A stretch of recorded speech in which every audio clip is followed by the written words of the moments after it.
Анан эми бүгүнкү күндө азыркы шаардагы таштандылар утуркусу күнүмкүсү эле келип туруп эле бул жака түшүп атат түзмө түз.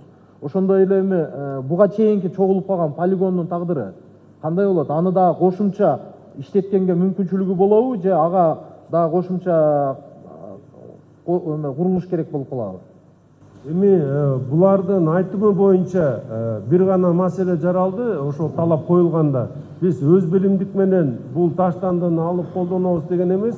Тиешелүү чечимдер кабыл алынып бизге шарт түзүп бериле турган болсо, бул үйүлүп калган таштандырын да жок кылганга бизде толук кандуу мүмкүнчүлүгүбүз бар жана кызыктар болуп турганын бизге белгилеп кетти да. Бирок мен айтып кетейин, бул Чаңша шаарына да барганда, башка Кытайдын ушундай заводдор турган жерине барганда биз чогулган мурунку таштандыны утилдештирген көргөн эмеспиз да. Алар жанакында геомембрана менен жаап эле жана метан газын эле алып турган эле көрүнүш болгонда мындай көргөн. Бирок бул жерди биз технологиясы бар, жок кылсак болот деген эмесин айтып атышат да.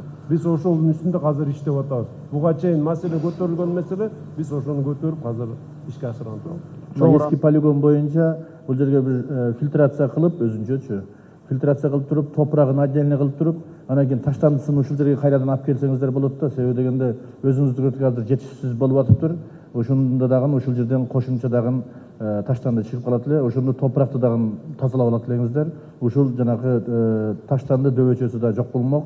Анан кийин мына жердеги жыт дагы bir neçe жылга чейин туруп калат да, таштанды болуп турсачы. Ошону тазалап алсаңыздар болмок да. Бул эми бир жылда боло турган нерсе эмес, эми алдыдагы иштериңиздерде ошону өзүңүздөр карап көрөсүздөр. Рахмат. Анан дагы бир маселе, могу 1972 жылдан бери иштеп жаткан мусорный полигон 50 жылдан ашыптыр да. Ушул 70 канча, 74 75 гектар жерди алат экен. Ошол жерди кандай пландаштар атыңар? Рекультивацияны кайсы жылда бүтүрөбүз деп атасыңар? Жок, азыр биз рекультивация деген маселени акыркы коюлган тапшырманын алкагында биз бул таштандыны жок кылабыз деген аракет менен иштейбиз. Мына жылдын башынан жакын арада генеральный директор келет, биз уже иш планын алып келет бул боюнча, биз аны да жарыялайбыз. Бул таштандыны түп тамыры менен жок кылганга биз толук кандуу чара көрөбүз. Жана заводдун, инвестордун айтымы боюнча бул мүмкүн, технология буга мүмкүнчүлүк берет. Ошондуктан биз ишке ашырабыз. Жанакындай айтылып кеткен топурагын өзүнчө иргеп, таштандыны иргеп, сортировка кылып туруп өтүүгө мүмкүнчүлүк бар экен.